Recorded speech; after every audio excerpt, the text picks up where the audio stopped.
నమస్తే అన్న, అందరికీ నమస్కారం. ఆంధ్రప్రదేశ్ రాజధాని అమరావతిని ఇంకా ఎవరు ఆపలేరు, మొదటి మెట్టు ఎక్కేశామని చెప్పేసి సీఎం నారా చంద్రబాబు నాయుడు గారు తెలిపారు. రాజధాని అమరావతి డిజైన్లు చూసి గ్రాఫిక్స్ అని ఎగతాళి చేసిన వారు ఇప్పుడు సిగ్గుతో తలదించుకోవాలని ముఖ్యమంత్రి చంద్రబాబు గారు తెలిపారు. అమరావతికి రాజమార్గం వచ్చేసిందని, రాజధాని నిర్మాణం ఆపడం ఇక ఎవరితరం కాదని, అన్స్టాపబుల్ అని పేర్కొన్నారు.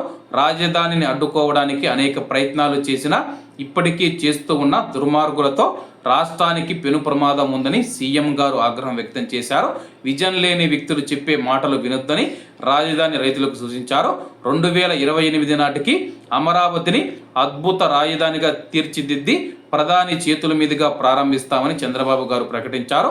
రాజధాని అమరావతిని విజయవాడ మంగళగిరి రహదారితో కలిపే సీడ్ యాక్సెస్ రోడ్డు, బకింగ్హామ్ కాలువపైన నిర్మించిన స్టీల్ వంతెనను మంత్రులు నారాయణ, నాదెండ్ల మనోహర్తో కలిసి సీఎం చంద్రబాబు గారు ప్రారంభించారు.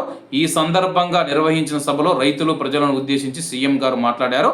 రాజధానికి అమరావతి పేరు సూచించిన రామోజీ గారి సేవలను కూడా ముఖ్యమంత్రి గారు అయితే గుర్తు చేసుకున్నారు.